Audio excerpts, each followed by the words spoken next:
All right, sports fans, how's everybody out there doing? William Martin coming at you one more time here on YouTube with another edition of the 300 Pounds of Sports Knowledge Podcast. It is that time of the week, folks. My key games for tomorrow in the world of college football. And I will begin with a big one in the Big Ten, as you're going to have the second ranked Ohio State Buckeyes traveling to Happy Valley to take on the 13th ranked Penn State Nittany Lions. Ohio State, in spite of facing a top 15 team on the road, comes into this contest favored by 15 and a half points, and for good reason, as the Buckeyes are one of the premier teams in the nation. Now, a win here by Ohio State would theoretically make it a two-team race in the Big Ten East between Michigan and, of course, the Buckeyes. You look at quarterback CJ Stroud for Ohio State, very quietly, he's gone about his business this year. You got to love what you've seen from the Ohio State running game with Mayan Williams and Travion Henderson back there. Jackson Smith and Jengba has been nicked up this year at wide receiver for the Buckeyes, but you still have Marvin Harrison Jr. along with Emeka Egbuka. And that's one thing that you know for sure for this Ohio State team, regardless of who the head coach is. Jim Tressel, Urban Meyer, even going back to John Cooper. It's one of those where whoever is there, you're always going to have plenty of talent at the skill position. And that is once again the case with Ryan Day. Now, excuse me, Ohio State is also second in the nation in total defense, and that's going to put some stress on this Penn State offense. Now, for me with Penn State, and obviously the title of this is Redemption for Penn State, because these are the games historically that Penn State consistently comes up short in under head coach James Franklin when they're playing the top tier teams. And it's one of those where for Penn State to pull off this upset because they're a heavy underdog at home, they got to go out there, number one. Sean Clifford, their quarterback, their 6-year quarterback, hasn't played a game of his life. And also, they need contributions from up and down this lineup, excuse me, on both sides of the ball. You look at Nicholas Singleton and Katron Allen as ball carriers. You also look at this defense that already has 14 team sacks. They have to play lights out. Penn State's got to go out there and set the tone early, meaning they got to score a touchdown. This crowd is going to be into the game regardless, but I think they need to score a touchdown early to really get it going. Their defense has to step up, and they need to try to find a way. Number one, to put Ohio State in a deficit early, and then on top of that, anytime that Ohio State makes a big play, Penn State has the answer. So that's going to be the interesting thing. Will they be able to do it?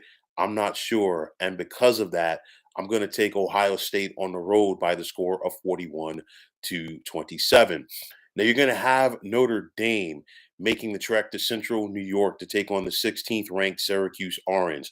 Syracuse comes into this game favored by 2 points.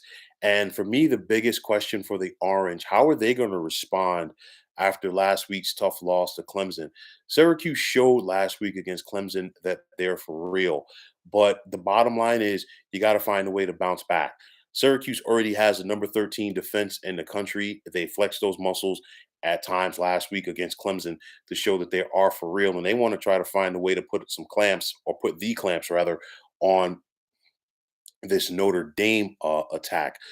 Also for Syracuse, I want to see them get back to their running game with Sean Tucker as well as quarterback Garrett Schrader. But then you also have Aronde Gatson, a wide receiver who is one of the better playmakers at the position in the ACC.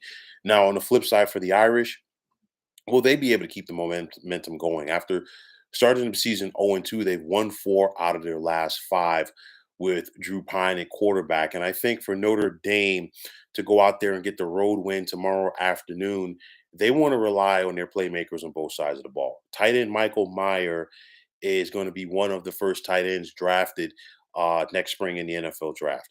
You look at running back Audric Esteem, he's really picking it up. And then, of course, Isaiah Foskey and company on the defensive side of the ball. I think this game comes down to which team establishes themselves in the trenches on the line on both sides of the ball, whether it's going to be Syracuse or whether it's going to be Notre Dame. This right here to me is like a classic trap game for Syracuse from the standpoint that you know what, you just had the tough loss to Clemson. How are you going to bounce back? Notre Dame's going to be ready to go, which means that Syracuse is going to have to bring it. But when it's all said and done, I think Syracuse wins at home by the score of 23-17. Excuse me. Now in the Big 12, second place in the conference is going to be on the line tomorrow afternoon when the ninth ranked Oklahoma State Cowboys travel to the Little Apple to take on the 22nd ranked Wildcats of K State. Now, the over under for this game is 56. And when you think about Big 12 games, you definitely want to take the over in this one. Spencer Sanders is a battle tested quarterback for the Cowboys. But then also, I want to keep an eye on this Oklahoma State defense led by linebacker Mason Cobb.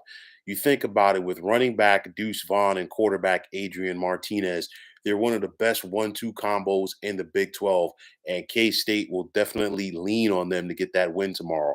Also, the Wildcats' defense so far 20 sacks and 9 interceptions. Will they be able to force Spencer Sanders into making some mistakes? I think this is going to be a back and forth affair, but I just see Oklahoma State as a battle tested team, and I'm going to take the Cowboys on the road by the score of 37-31. Now, in the American, you're going to have the 20th ranked Cincinnati Bearcats traveling to take on UCF. Now, in spite of what the Bearcats have done, and this is no disrespect to UCF, but UCF comes into this game favored by 1.5 points over Cincinnati. And you think about it, the Bearcats, after losing their season opener on the road against a very good Arkansas team, they've mowed down the competition and they look almost like the team that went to the college football playoff last year. And that's in spite of the fact that Cincinnati lost plenty of talent from that team.